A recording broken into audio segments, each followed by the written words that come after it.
When people start thinking about moving to Vancouver, they usually run into one problem. Which part of Vancouver should they actually move to?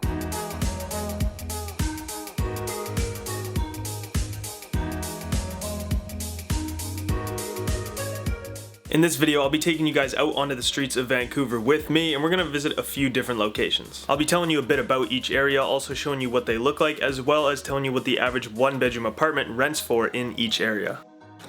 So as you can tell, I'm putting a lot of effort into this video, so I'd appreciate a like and a comment below, and we're gonna go and check out 6 different places. Being Kitsilano / Point Grey, downtown Vancouver, Mount Pleasant, Kerrisdale, East Vancouver, and Burnaby.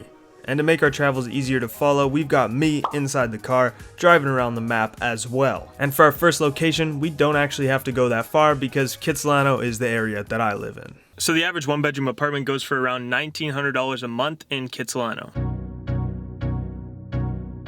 Now, as a disclaimer, these are my opinions after living here for 2 years, and there may be people who disagree with some of the things I say, but that's okay, this is from my view. Kitsilano is a mix of shops, residential houses, and only a few apartment buildings. Lots of coffee shops, restaurants, and other small stores. The buildings here are mostly low-rises, and for that reason, it doesn't give off a city vibe. The rent is slightly cheaper here than it is downtown, for all the reasons mentioned, as well as having several beaches along the ocean. And this also means there's yacht clubs in the area. Lots of families live in this area because it's largely residential, and a lot of single-family homes are here, and a lot of students live in this area as well, as it's a 10 to 15 minute bus ride to UBC, University of British Columbia. And for those of you wondering how long it takes to get downtown from Kitsilano, it's about a 15-minute drive and a 25-minute bus ride depending on where you live. Many people who work downtown but don't want to live downtown move into areas close by like Kitsilano and like the other ones that we're going to be taking a look at today.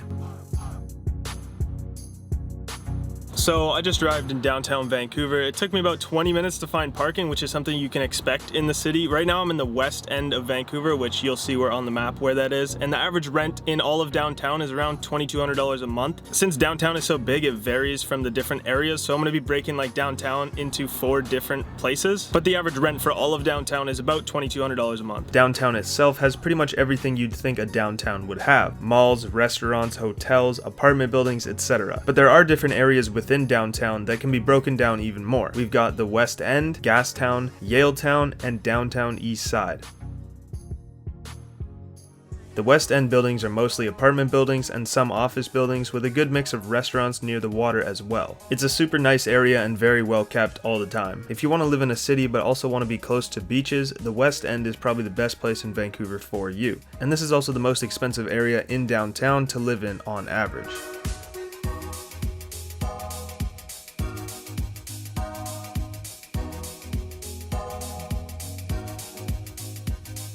Yaletown is a mix of apartment buildings and office buildings mostly. Lots of newer architecture in this area, curved buildings, glass bottom pools, and new buildings going up here. It's along the water as well, but there's no beaches on this side.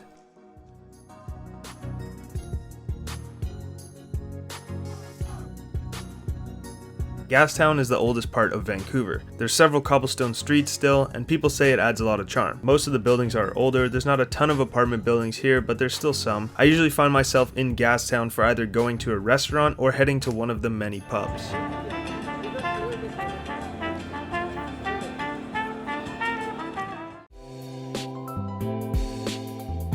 Downtown Eastside is the cheapest area of downtown, with rent averaging around $1,700, which is a lot lower than the average for all of downtown. Many people live on the street in this area, and I actually went to school for a year right in the middle of downtown Eastside, and it was not a nice place to be every day. If you can afford to move to a nicer area, I would recommend doing so. So I just got to Mount Pleasant as you saw on the map, and the average one-bedroom apartment rents for about $1,800 in this area per month. Mount Pleasant is an older residential neighborhood that also contains a lot of warehouses. There's been new construction more recently in the northern part of Mount Pleasant, which is called Olympic Village, which is becoming a popular area for people to move to, with restaurants, coffee shops, and breweries all popping up. In the southern part of Mount Pleasant, it's much less modern and not as new, and from here you can expect to be able to walk downtown in about 15 or 20 minutes. So I just stopped in Kerrisdale. We're here now, and the average one-bedroom apartment rents for about $1,800 in this area. Kerrisdale is a mainly residential neighborhood with lots of single-family homes, kind of similar to Kitsilano. There's lots of really nice houses and mansions in this area. As I mentioned, I'd say it's somewhat similar to Kitsilano. The main differences, in my opinion, being Kerrisdale has a mall, but does not have beaches. It has less shops and is less trendy, and also the larger commute to downtown is something to consider. A 25-minute drive and about an hour on transit. More families live in this area than anywhere else on the list.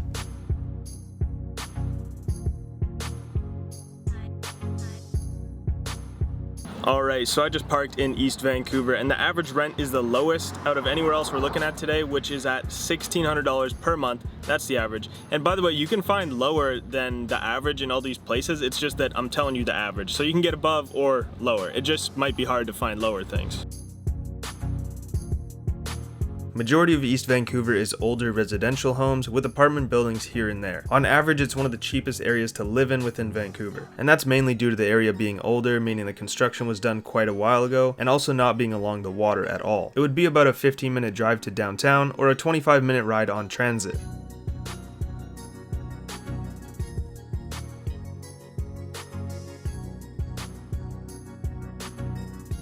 Just arrived in Burnaby, and Burnaby is a huge place as it's pretty much its own city, and so it has so many different price ranges because it has so many different areas. But I'm just going to give the average for the center of Burnaby, which is like where I am right now, around the center of Burnaby. You'll see it on the map. And the average one-bedroom apartment rents for about $1,700 a month around here. Last but not least, we have Burnaby. Now Burnaby is its own city, comparable in size to all of Vancouver. But the reason it's on this list is because it's still a viable option for those who want to work downtown or want to live relatively close to downtown, as there's a SkyTrain that runs through Burnaby and straight to downtown. This means even though it's pretty far away from downtown, the transit ride would only be about 25 minutes. The drive would also take about 25 minutes, so it would make sense to just transit. And keep in mind that depends how close you live to the train stations themselves. And since Burnaby is so large, it pretty much has everything we've covered on this list so far, plus more. A SkyTrain, bike trails, golf courses, one of Canada's largest malls, and more.